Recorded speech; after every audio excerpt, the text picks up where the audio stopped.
I've been doing action hero shouting for like the past 3 hours for my voiceover class, so we'll see how my voice holds up after filming this. Hey there everybody, Leighton here, and welcome to another book breakdown! Today's book that we'll be discussing is Zenith by Sasha Alsberg and Lindsay Cummings. Now this book has been a hot topic in the booktube community for a couple of months now, mostly a lot of people doing rant reviews about it, so when I picked this up, I'm not gonna lie, I thought it was gonna be a dumpster fire, but it turns out people are just mean.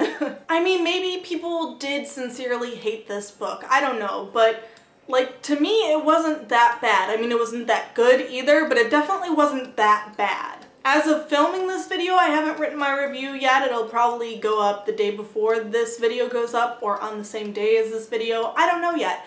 But, you know, I'm thinking this book sits in the 3.5 star zone, so, like, personally to me, it's at least not worse than Twilight. In fact, if you prefer space pirates to sparkly vampires, you might like this book more than Twilight. But anyway, we'll be discussing that in a minute, but for now I do want to explain to those of you who are new to my channel or maybe just new to the book breakdown videos what a book breakdown actually is. So a book breakdown is a spoiler-heavy deep dive into a specific book. This month it is Zenith. And we're going to be looking at what the author, or in this case authors, have done well or not so well in their book. And we're going to look at it from the perspective of aspiring authors. So as we're looking at this book, what we're really looking at is what the author has done that we as aspiring authors maybe want to steal for our own books, or maybe want to stay away from when writing our own books. And of course, you don't have to be an aspiring author to watch these videos. If you're just here for the review aspect, that's fine because it's also a review. I also give my thoughts on the book, so we talk about the good, the bad, the ugly when it comes to these books and what the authors have done. Before we get into talking about Zenith, I do want to announce what the next book breakdown book is going to be, and that is Autobiography by Christina Lauren, so look forward to that. I am. But I do want to make a small announcement. You'll notice that I didn't call it the book of the month, and that is because I have made the decision to spread these book breakdown videos out over 2 months. So every other month now I'm going to be posting a book breakdown instead of every month, and let me explain why. I'm about to graduate, and that's scary as fuck. And when I graduate, I'm going to have to make a living to support myself. And right now, YouTube isn't doing that for me. What YouTube is doing is stealing all of my time. Time that I could be using to make money. You see where I'm going with this? I want to try freelancing as far as my writing and my voice acting goes, so I'm going to put a lot of my time into that, and that's time that I just can't be dedicating to reading a book and writing down notes about that book, because it takes like 200 times longer to read a book when you're taking notes on it. Like, it's ridiculous. So I hope you forgive me, I hope you understand, and with that said, let's get into this book breakdown. So speaking of reading books taking a heck of a long time, like, look at how thick this stupid book is. Look at how big it is. It's humongous. It took me forever to read, and to be quite honest, I ended up having to read it within like 3 days, and that was a nightmare. But anyway, so let me explain how a book breakdown works as far as what we look at. We look at the 4 main elements that make up a book. So we look at the characters, the world building, the plot, and the writing. They all kind of tie in together, so sometimes you will see some overlap, but there's also a lot of things that make these 4 elements unique and that make them very important to the story. So anyway, with all that said, let's jump into it, and first we're going to be looking at characters. So first we should look at the main character, who is Androma Rosella, or Andy. And yes, I am going to address the elephant in the room, which is that a lot of people think Andy is the exact same character as Selena Sardathian. I'm not going to argue the fact. What I am going to argue is that this book did the character better. Hate me all you want. I'm sure there's some hardcore Throne of Glass people out there who are hitting the dislike button right now, but I think this book did the character better. Given the character is kind of horrible, and I hate the concept of the character in general, but like, if we're looking at who did it better, who wore it best, Zenith wore it best. I'm sorry, I don't make the rules. But you know, also there's a lot of characters out there who do resemble each other. I mean, this resemblance is pretty uncanny, you know, it's hard to ignore it, and Sarah J. Maas even like blurbed this book, so it's kind of impossible to separate the two ideas in your mind. But I do want to argue that there are characters out there who are similar, so you know, maybe, just maybe, this was a fluke, who knows. But in defense of my "this book did it better than Throne of Glass" stance, let's just talk about that for a second. So I only read 1.5 Throne of Glass books, so maybe my opinion is skewed, but just going off of first books, first Throne of Glass book and first Zenith book. In Throne of Glass, it was just a lot of Selena bragging about how she's the best assassin in the world and everybody fears her and she kills and she's amazing and she's the best. But we never really see it in action. Literally the moments when we could have seen it in action, Sarah J. Maas just like didn't show it. Like it was like, and this trial happened. Haha! But she didn't show it. Whereas in this book, Andy actually kicks ass and takes names. So like at least she's telling the truth, you know? At least she's like, I am the Bloody Baroness and I kill people and I'm awesome, and then she actually fucking does it. And Andy wasn't a fucking Mary Sue where she could do everything and enjoyed everything, whereas Selena was just like, oh look at me, I can play the piano. Oh look at me, I love dogs. Oh look at me, I love reading. Oh look at me, I ate all of the candy because, oh, hashtag relatable. At least Andy felt like a real fucking human and not just like a self-insert Mary Sue character. Just saying. Again, just hate me all you want, but I'm just saying. But I will say that the concept in general of an assassin with a guilty conscience, fine in theory, not so fine in practice. It's kind of annoying. Part of me just, I need to find a book about a real assassin who's just chill with killing people, because that's what I'm craving at this point. After reading these two different books that have this assassin with a heart of gold, I just want to read a cold-blooded assassin. Maybe she learns her lesson in the end, but like starting out, I want her to be like, yeah, I kill people, fucking deal with it. So that was the one thing I didn't like about Andy. I don't know, that's just a trope that I'm not enjoying that's showing up in books now. But tropes are tropes, and if you want to use them or not, and you think you can make them different and interesting, go ahead, you do you. This isn't me saying don't use this trope. This is me saying probably don't make a character like these two, because then there will be 3 out there in the world and people will not let you live it down. So, you know, stray away from making a Selena Sardathian Androma Rosella knockoff character and you'll be fine. Okay, so now let's talk about the rest of the crew. We had Gilly, Breck, and Lyra. Lyra was kind of the big crew member in this book, and I'm okay with that. I'm okay with knowing more about her than the other 2 girls, so long as in the next books we learn more about the other 2 girls. Like maybe this book was all about Lyra and her whole thing becoming resolved, and then the next book will be about either Breck or Gilly, and maybe one, like if it's focused on Breck, then we'll learn about her mysterious past that for some reason she's forgotten. Or if it's Gilly, then we'll learn how she ended up being sold into slavery and how she escaped and all of that. You know, there's different things that we could learn about those characters, so if we focused on them as the main crew member for that book, I'd be fine with that. If we don't, then like, why don't we know more about them? Because we do know a very minimal amount about Breck and Gilly, and I would like to know more, but like, if they're saving it for future books, that's fine. It was pretty good, I just want to know more about them, like I know more about Lyra. Also, and this kind of ties into like world building, but I'm going to talk about it here because it does have to do with like a specific character.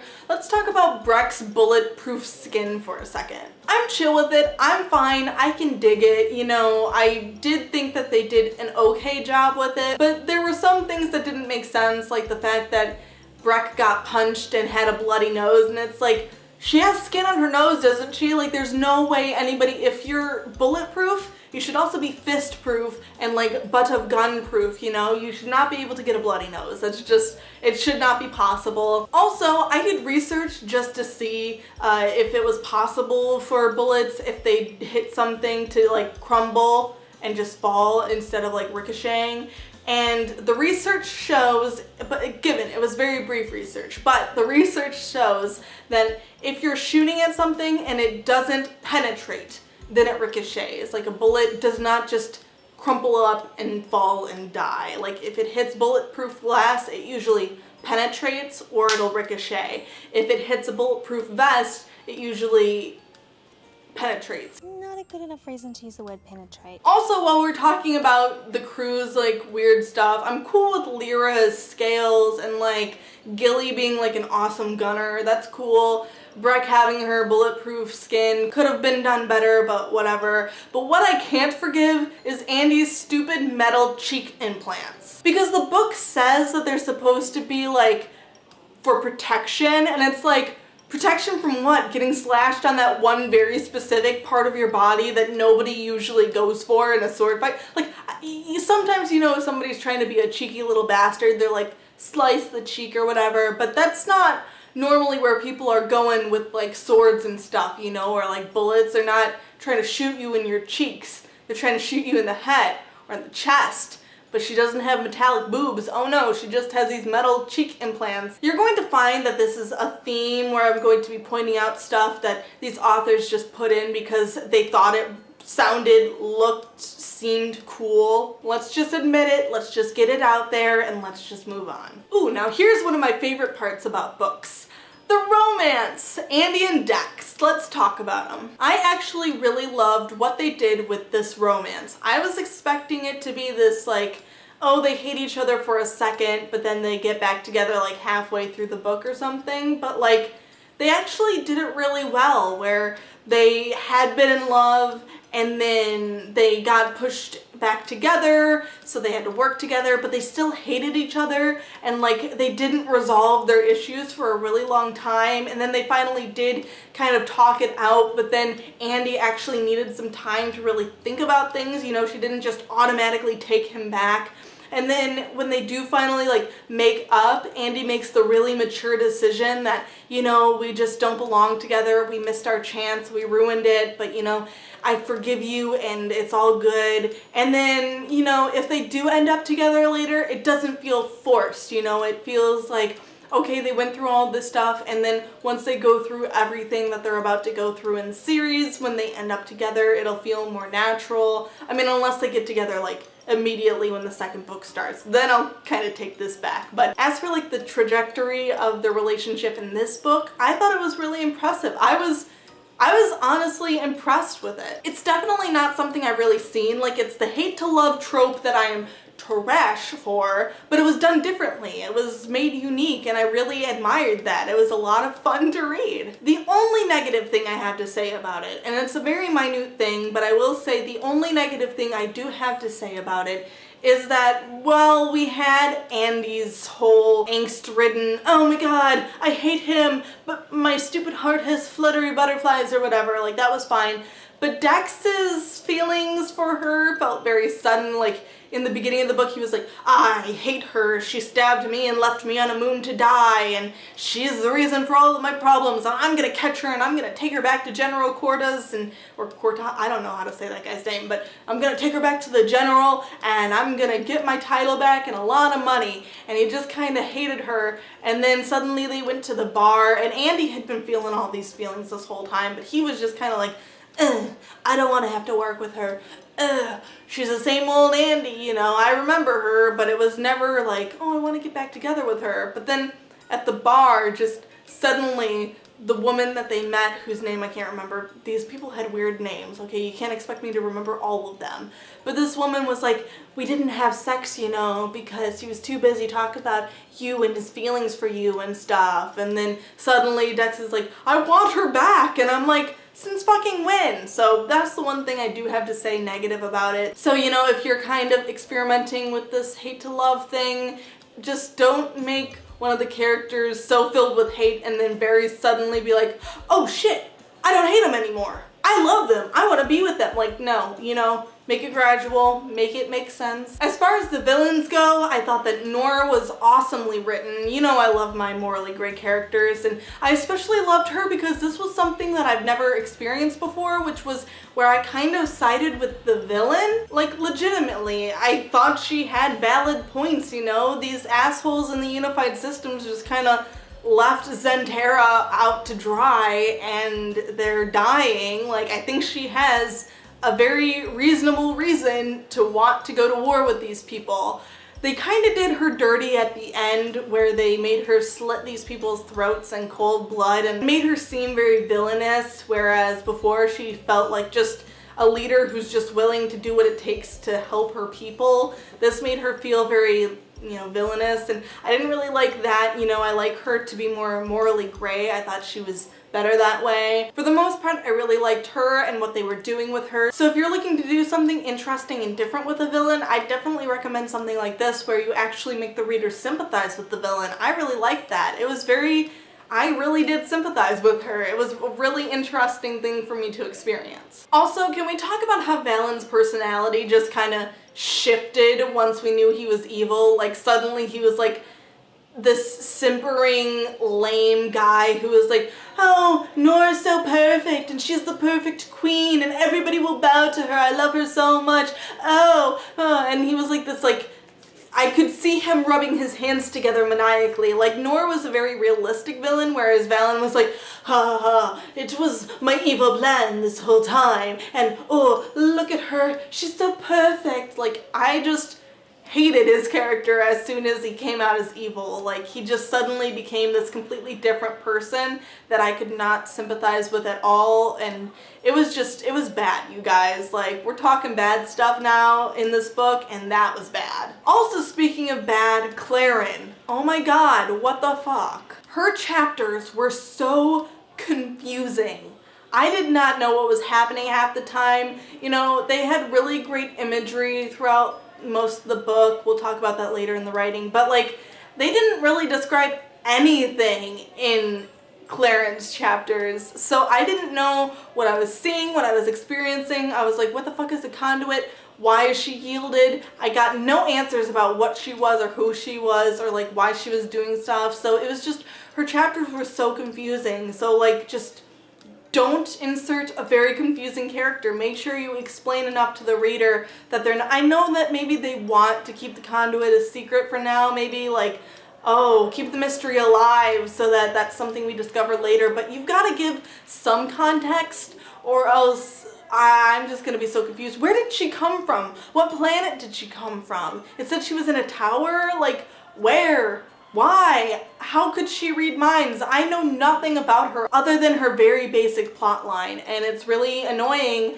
and confusing. Also, we can talk about the other elephant in the room, which is the rape. So my personal opinion about including sensitive content in a book is that it's okay as long as it has purpose and that it moves the story forward and that the story could not exist without that sensitive content. It's kind of like killing a character, you don't want to just do it for the shock factor. You don't want to include a character death because you think, oh, this will break my readers' hearts, but then the death doesn't actually yield anything. It doesn't actually have any purpose to the story. You don't want to do that either. So it's the same with rape or sexual assault. If it doesn't add anything to the story and the story could go on without it, then you shouldn't include it. And so that's why I'm kind of torn about this rape, because it is rape. She is controlling his mind. He is not giving his consent. In fact, he's saying, don't bewitch me. So he doesn't want this to happen. He's very upset about it. So it's rape. Even if he is an asshole, assholes can get raped too, That sounded wrong, but you know what I mean. Bad people can be raped too, and it's not okay for bad people to be raped. But I can't tell at this point if the rape was necessary or not, if the story could have gone on without it or not, because I don't understand Claren's story enough to understand, like, how much this, like, I don't understand what had to happen, so I can't say if it was necessary or not. Right now I am standing close to the side of, I don't think it was really that necessary, but, maybe it will end up being, so time will tell with that one. I know people are very, very, very against it, and that's okay if it makes you uncomfortable, if you don't want to read the book because of it. That's absolutely fine. If you had to stop the book because of it, that's valid and totally okay, because it is rape no matter what. No matter which way you look at it, it's rape. And it came out of nowhere. There were no trigger warnings for it, so it's fine. but as far as if it belonged in the book or not, I don't know. But you know, that's just a good thing to think about if you are considering adding some kind of sensitive subject to your story, be it rape, self-harm, mental illnesses of any kind. You know, you definitely want to include representation when you can, but at the same time, they're very sensitive subjects that will, you know, possibly trigger people, so you want to be careful and you do want to make sure that it has a purpose and that you're not just adding it for the shock factor. You should be adding it because it's true to life and because it has some kind of pertinence to the story. And then the final character, Alfie. I love him. That's all I have to say about him really, is that I love him. I think he's great. He needs to come back very quickly because I can't live without him in my life. He is a precious being. When possible, always add an Alfie to your story. You won't be sorry. Okay, so now let's move on to the world building. Unfortunately, this is where I really felt the story fell short, but there were a couple of good moments, so I'll start with those and then I'll dive into the things that I felt were not so good. So something I thought they did really well was describing the planets that the characters went to and, you know, really building a world around these planets. You know, all of them were different, all of them were described with beautiful imagery, all of them had specific customs, laws, different inhabitants, different creatures that inhabited it, you know. It was all very well laid out as far as that went. I thought that was very well done. I know a lot about all of the planets that we've visited now. I know a lot of a lot. Maybe too much, I don't know, but it was definitely a good amount that allowed me to really understand these planets and to really know everything I needed to know about them. The other thing I thought they did well was making the ships different. You know, it wasn't just, these are spaceships. Hello. Like, they had different abilities, different purposes. Some of them were faster than others. Some of them were more agile. Some of them were made specifically for tracking. So like, they're slow, but they're good at what they do. You know, that kind of stuff. I really liked that. That just added depth to the world building that I thought was really nice. So we'll move on to some middle ground stuff. Some stuff that's forgivable, but a little disappointing. I'm not mad, I'm just disappointed. First of all, why were all of these people humanoid? I mean, you watch Star Trek and you watch Star Wars, and yes, there's a lot of humanoid creatures and stuff, but then there's also things that aren't so humanoid. So like, why did they all have to have humanoid qualities? To me, it just doesn't make sense. Like, you're telling me on all of these different planets that are spread out in different solar systems and that have all of these different creatures living on them, there's not one planet that has people who aren't people-ish, that aren't humanoid. Like, really? And then the fact that these humanoid people, like, they just had these weird characteristics, and none of the characteristics like made sense in the context of like evolution, you know? Like, they had red and white striped eyes, or they had like a spiked chin or something like that, but like, they didn't have the people from the ice planet to be like covered in fur or hair or something. Like, you'd think that would be a natural evolutionary thing. The people from like the desert moon or whatever, you'd think maybe they would resemble lizards or something, you know?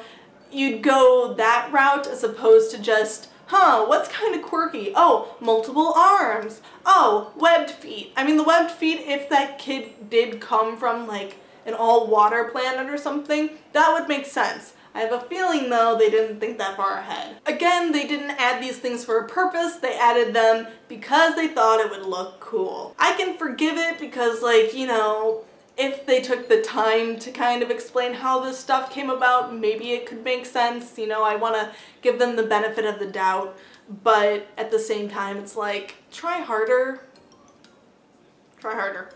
That's all I have. So, you know, if you're making a sci-fi book and you're looking to make all these different creatures and stuff, really think about the evolution of it. Like, where did they come from? How did they come to exist? What different features do they have to help them adapt to their environment and to exist and live and survive? because that's basically what every living creature is designed to do, survive. So, like, how do their weird, quirky, fun characteristics, you know, aliens, they've gotta have something weird going on. How do their characteristics allow them to survive? Also, and this is also in the forgivable category, but like, why do all of these people speak the same language? Like, with no variation whatsoever. They all speak the same language, and they all speak it apparently in the same dialect, because there's never a mention of anybody having a different, distinct, unique dialect at all. Like, it's like they all live in the same place, except they don't. They're spread light years apart. People in the same country speak in different accents. You got the Boston accent, you got the Southern accent, that was British. Got a Southern accent. You've got the Valley Girl accent. Like, there's different accents within America, so you'd think that within an entire galaxy there would be some variation. Like, they wouldn't even have to go that in depth with what the accents sound like. Just like, she had a Solarian accent or something like that, you know, just to say, oh, they have accents. You don't really have to describe them. Maybe like hers was very fluid, his was very rough. Okay, that's all you need to know. It distinguishes that people have different accents at least, and then the reader can just figure out what they kind of think this character sounds like. But, you know, world building, you know, it's sci-fi, you can do anything, and you're not taking advantage of that. You're making things as basic bitch as you can, and it's just like, try harder. Okay, now we're on to the stuff that's a little bit harder for me to forgive. And the very first thing is, why does all of the science in this world feel like magic? I mean, yes, to me sometimes science does seem like magic, because it's like, how the fuck do they take this little computer and make it do all of this shit? Like, magic. Fucking witchcraft. But, like, I do know that there is science behind it, and I kind of understand the very basic concepts of it. But there's some stuff in this book that, like, there's no way science could do that. I'm sorry, it's just not possible. Like, those moving tattoos that just, like, went all over their bodies and just moved wherever it wanted to. There's no science in the world that could ever make that happen. If it ever does happen, I'll eat my words. I'll eat my hat. I'll eat my foot, you know? But in my head, I cannot fathom a way that science could make tattoos move like that unless there was some fucking Harry Potter shit going on. Or maybe these people are fucking Maui and their conscience is in their tattoos. I don't know. But like, it just, that wasn't science. It wasn't science. And also the Zenith potion thing. I have to call it a potion because it wasn't like a chemical thing, because there's no way. How could chemicals come together to make people loyal to one specific person? Maybe like things that make people more, you know, amiable and more open and willing to, you know, obeying somebody, but you can't make them loyal immediately to one specific person with science. It's not possible. There's some magic shit going on there. And yes, I do know that this is a fantasy world, so like magic could be an element, but until they say that, I'm calling some bullshit on this science. Moving on, let's talk about how the Marauder is made of impenetrable glass, but for some reason the girls are afraid of things hitting it, and so they put up a metal shield that can get dented. Why? What? The glass is impenetrable. Impenetrable means not able to be penetrated. And we talked about penetration earlier. Not a good enough reason to use the word penetrate. They needed there to be some kind of, you know, fear for, you know, oh my god, there's going to be people and they're going to take down the ship and blah, blah, blah. So they needed that element, but they also wanted it to be made of glass. But, you know, making things out of glass isn't logical unless it's impenetrable glass. So they wrote themselves into a corner just because it looks and sounds cool. When you're writing a book and you think something would be cool, you have to make sure it makes sense. You can't write yourself into a corner, because then the reader will start questioning things, and once they start questioning things, they're taken out of the story. Also, can somebody tell me what this ship looks like? What parts of it are made out of glass? Because sometimes it seems like it's the whole ship, and then sometimes it seems like the inside of the ship is metal and it's just the outer casing is made of glass.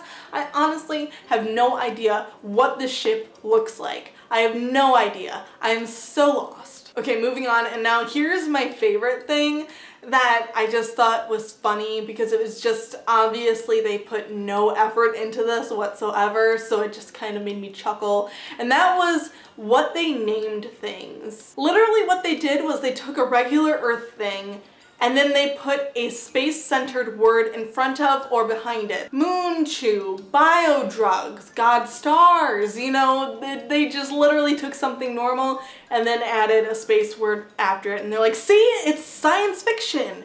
No, sweeties, that's just words with space things in front of or behind them. It's literally no effort was made. When you write a sci-fi or a fantasy, I'm sorry, it takes a lot of work. You have to put in a lot of thought, a lot of time to make sure things make sense. So, you know, if you're thinking about writing a sci-fi but you don't want to take the time to do the work, don't do the sci-fi. I'm sorry. I mean, I guess you can. Obviously, they got away with it, but if you don't want to take the time to do the world building, then don't do the book. Sci-fi is hard. It's harder than fantasy for sure because it's a lot of science stuff and everybody knows that science is hard. I mean, unless you're a freaking genius, in which case, I'm sorry, I'm not you. But like, if you don't have the mind for it, then you can't write it. And it's the sad truth. It's unfortunate. You can try, and maybe the longer you try, the more you work at it, the more you'll get it. Definitely if you want to write a sci-fi and you don't feel like you're qualified yet, read more sci-fi that's, you know, actually got really good world building in it. Read more really good sci-fi. Try writing it, you know, don't just say, oh, I can't do it, so I'm not gonna try. You know, practice. You gotta practice at it. And maybe eventually you can do it, but, you know, you can't just one day decide, oh, you know what, I'm gonna write a sci-fi. I've never read a sci-fi in my life. I've never watched a sci-fi in my life. And I've never tried to write a sci-fi in my life. But you know what? Today's the day. You know, you can't do that. You've got to put in the work. You've got to do a lot of outlining. This is not the type of book that you can pants. It really isn't.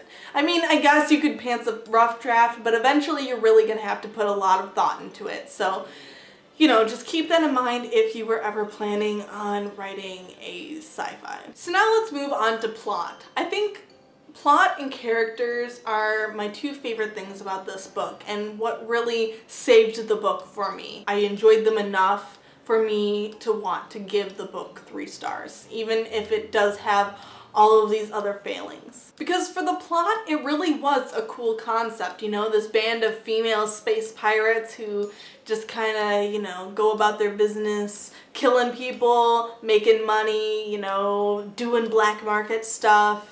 Just, they're really cool. They've all got these special quirky abilities and stuff, and then one day they have to go and perform a prison break and stuff. I like that. It's a good concept. I also don't think it was executed poorly at all. You know, there were things that could have been better as far as pacing and tension went, which we'll talk about in a second, but you know, for the most part, I thought that it was executed okay. I was never sitting there terribly, awfully bored. You know, it was never where I was like, oh, this plot sucks. I wish they had chosen a different plot or something like that. Like, it was fine. It was good. I enjoyed it. It was a very simple, basic enjoyment for me. So for the pacing and tension, I felt that both were very good up until the end of the novel. The pacing and the tension was definitely higher in the beginning when they were performing the prison break as opposed to later.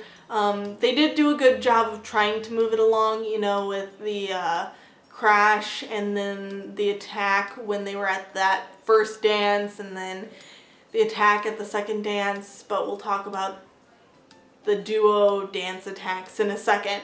But, you know, I could tell that they were trying to keep the pacing up.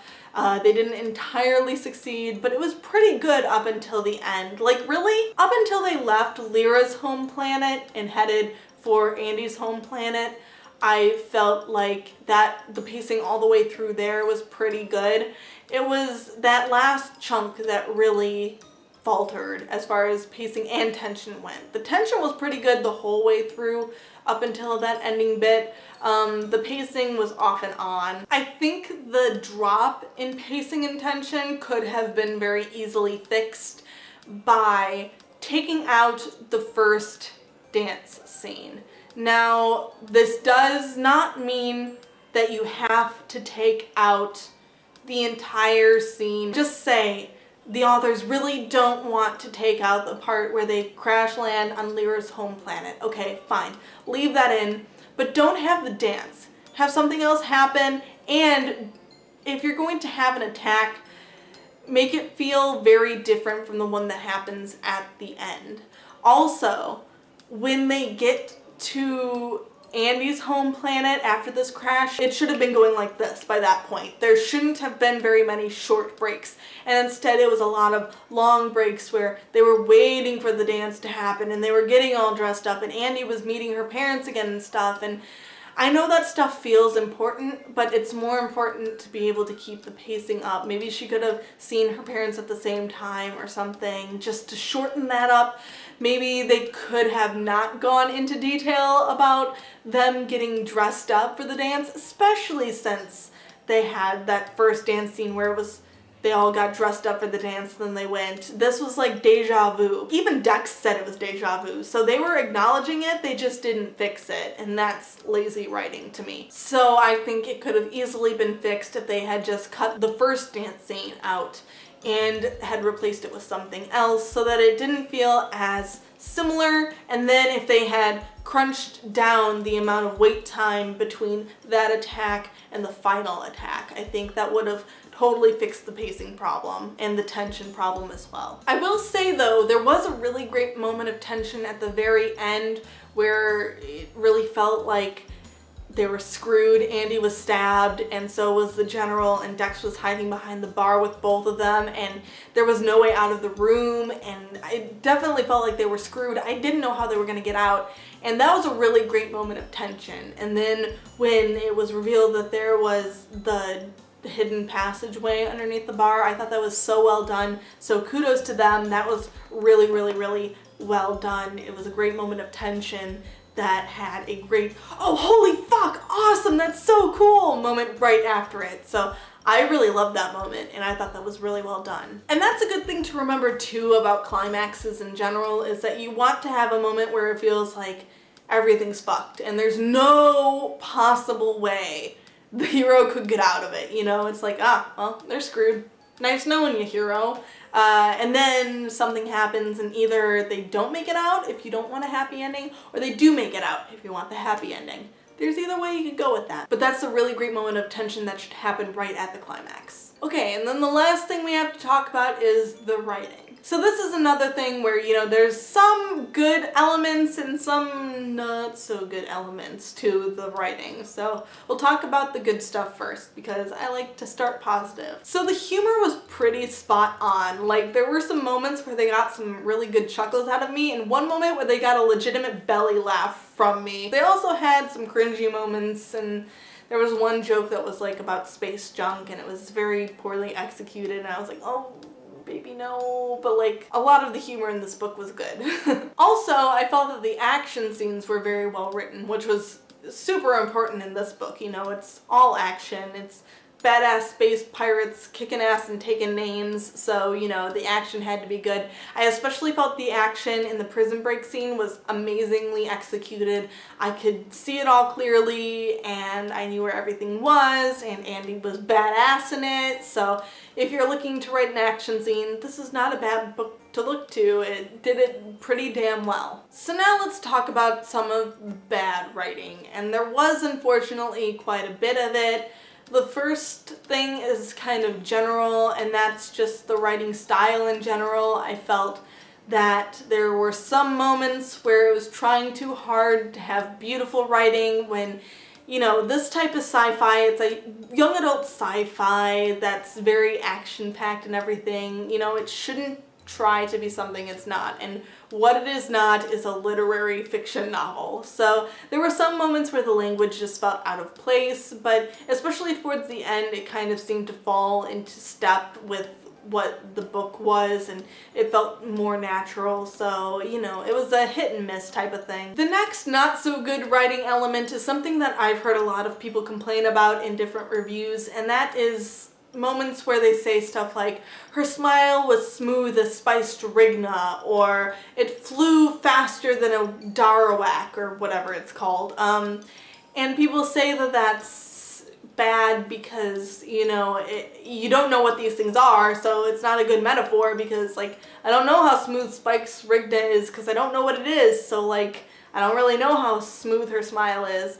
And when I was first reading these things and I had those critiques in mind, part of me was like, well, you know, it's kind of good world building because you can kind of infer how smooth her smile was. You can infer that they mean it was very smooth. Usually when people are talking about like similes and metaphors and stuff, they're saying like it was very smooth, it was very fast, and so you can assume like, okay, so spiced Rigna, smooth. I still don't know what it is, but it's smooth, whatever it is. And then you expect them to elaborate on what spiced Rigna is later. That's the problem. That's part of the problem, is that they never do later expand on it. They just kind of mention it and forget about it. Just, there it is. That's all you get is a name.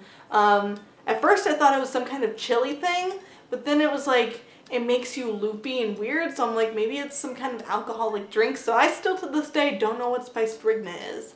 I can infer that a Darawak is like some kind of bird thing, but so that was kind of what I was thinking at first, but then they never elaborated. But I think the bigger problem here, like, let's forget for a second that it was clunky world building, because we already know that the world building was half-assed in this book. The real problem is that they use too many fucking similes. They are everywhere. Once you notice them, you won't be able to not notice them. They are literally everywhere. They haunt my dreams now. Because they had those couple that were like Spiced Rigna or the Darawak, but then there were some that had nothing to do with the world building, and it was just, they were everywhere. Some of them were really heavy-handed space metaphors. Like there was one where it said something like, she was toppling them like stars falling from the sky. And then there was another one that I'm gonna read it off of my computer so I get it right. The legs of his chair scraping like a wailing ghost against the cool metal floor. Alone, these metaphors would not be awful, but they're everywhere. Every time these girls want to describe something, they always use a simile. It's not even metaphors usually, like it's always similes. He did this like this, doing this like that, and it's ridiculous. And all they had to do was say something like the legs scraping against the metal floor. And we could have inferred what that sounded like. Like, you don't need to say it sounded like a wailing ghost. You could just say the legs of the chair scraped against the cool metal floor, and we know what that sounds like already. You don't have to go into depth with that. Save the metaphors and similes for things that we don't know and that we need some kind of comparison to understand it. You know, it was just too heavy-handed in general with these similes and metaphors. It just went off the rails redonkulous. Another thing about the writing that really bothered me was that they would start a chapter in a specific character's point of view. It would be the point of view of the character who the chapter was named after. That made sense. But then, a third of the way through, halfway through the chapter, they would change point of view characters with a paragraph break. I hate that shit. It's so confusing. Why would you title a chapter after a character and then not stay in that character's point of view? And it was made even worse by the fact that sometimes paragraph breaks did not mean switching points of view. Sometimes a paragraph break meant it was jumping forward in time or something. So then it would be a paragraph break and I'd be like, oh god, so whose point of view are we in now? It's like, oh, it's still Dex's. But then other times I'd be reading thinking, okay, still in Dex's, la-di-da. Wait, what the fuck? Where are we? Who is this? Who am I reading right now? If you're going to change the point of view, you have to make it very clear. So first of all, don't title a chapter after a character and make the reader expect that you're going to be reading a chapter in that person's point of view. If you're going to be doing head hopping, point of view shifts, whatever you want to call it, they're all the same thing. If you're going to be doing that, then you need to establish it right from the beginning, and you have to have a clear way of telling your readers whose point of view you are in at any given time. Usually what it is you start the paragraph or the new, section with that character's name. So Andy looked off in the distance, and then okay, that's Andy's point of view now. Or Dex thought this, and so you know, okay, it's Dex's point of view. Whereas some of these moments where it switched points of view, it just kept going like it was a regular story, and then suddenly you realized, oh wait, we're getting more of Andy's point of view than Dex's, so we must have switched from his to hers, I guess? And it's just very confusing. It takes your reader out of it. It makes them question what's going on. It disrupts the flow of the story. You just don't want it to happen. So don't do that shit. Just don't do it. Another thing that really hindered the story, which surprised me because usually this is something that helps the story, but what really hindered the story was how short the chapters were. Like usually short chapters work to the author's advantage because it keeps the story moving really quickly. Like there's always something happening in each chapter, so it's keeping the pacing going at a good steady pace. But that wasn't the thing here. In this book, not all chapters had something actually happening that was pushing the plot forward.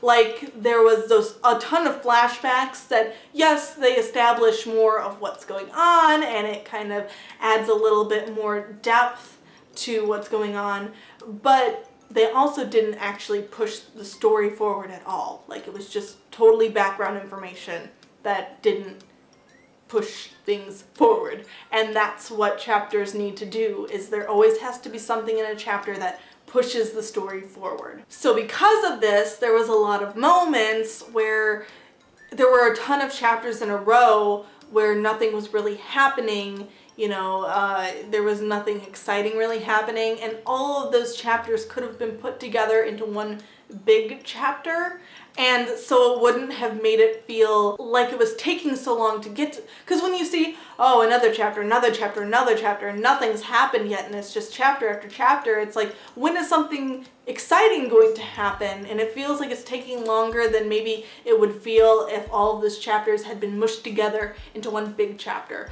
So if you're kind of finding that you tried to make the chapter short because you thought it would move the story along, but that's not what's happening, consider that maybe this is what's happening. Maybe nothing's happening in each of your tiny chapters because there's not enough room for anything exciting to happen, and so it's making the story feel like it's dragging when maybe it's really not. Maybe the pacing isn't that awful, but because there's so many chapters in a row where nothing's happening, the reader just feels like it's dragging. But anyway, that's the book breakdown for Zenith. I hope you enjoyed it. Definitely there were a lot of negative things that I talked about. And so you may be wondering, like, how the hell could you still be giving it 3 stars when you pointed out all of these bad things? But the thing is, you know, I just enjoyed it. And part of that's just personal, and it doesn't have logic behind it. It's just something about the story resonated with me, and I enjoyed it. So I'm not going to give it a bad star rating and ignore my personal thoughts and feelings and just base it off of logic. I'm not Spock! I can't only do things based off of logic. Some things are just in here. But hey, you know, now you have the nitty-gritty of what was done well or not so well in this book, and you can make your own decision on what you would rate it. If you didn't have that personal sensation of, oh, I really like this book, then you could rate it 2 or 1 stars. But to me, it's not a 2 or 1 star book. Maybe 2.5 if I was being like super critical, but definitely like not 2 or a 1. But anyway, I really hope you guys liked this book breakdown. I hope it didn't kill your trust in me as a reviewer, because I tried to be as diplomatic as possible when picking out the good and the bad stuff about this book.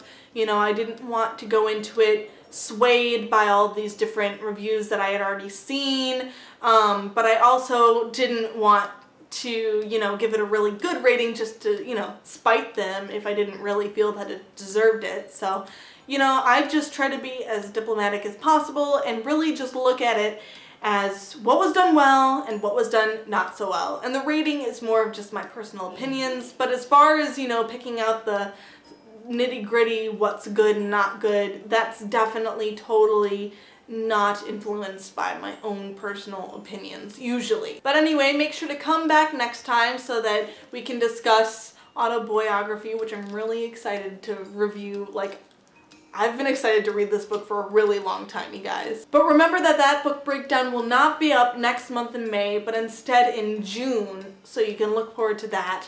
Again, apologies for having to change things up, but guys, I'm petrified of graduating and I just need to take some stress out of my life. And while these videos are my favorite to make, they also take the most time and are the most stressful. So, you know, sacrifices must be made. But anyway, I hope you enjoyed this video. If you did, please make sure to hit the like button, subscribe button, and bell icon so that you get notified every time I upload a new video, which is every Saturday and the first Wednesday of every month, and now the third Wednesday of every other month. Oh god, I'm gonna have to figure out how to reword that because I had that down pat and now I'm changing it on myself. That's obnoxious. Maybe I'll find something else to do on like the interchanging Wednesdays that are easy to do or something. I don't know, we'll see. I just don't want to have to change my outro. Also, make sure to check me out on social media. I have Facebook, Tumblr, Twitter, and Instagram, all linked in the description below. Also linked in the description below is my personal blog, readwritelovefiction.com, where I post spoiler-free reviews for all of the books that I read. So if you're looking to see what my, you know, more personal thoughts, less analytic thoughts on this book were, then you can go and check that out. Or if you want to see what I've thought of other books that I've read in the past, go check it out. Also, make sure to check out blogs where I talk about my writing journey, the good, the bad, and the ugly of trying to get published, because that's something I talk about a lot on that blog. And I also post the corresponding blogs to the Let's Talk About Writing series that I do on this channel. I post that there too, so if any of those things interest you, then go ahead and hop over there. Also, make sure to check out my official author website, LeightonJWilliams.com, which is the first place I'll be posting any big updates about my series, The Caspian Chronicles. If I get an agent, a publishing deal, or if I decide to self-publish, whatever goes on with that series, the first people to know will be the first people to go to that website, so check it out. And finally, thank you guys so much for watching this video. I hope you have a beautiful day, and I'll see you next time. Bye!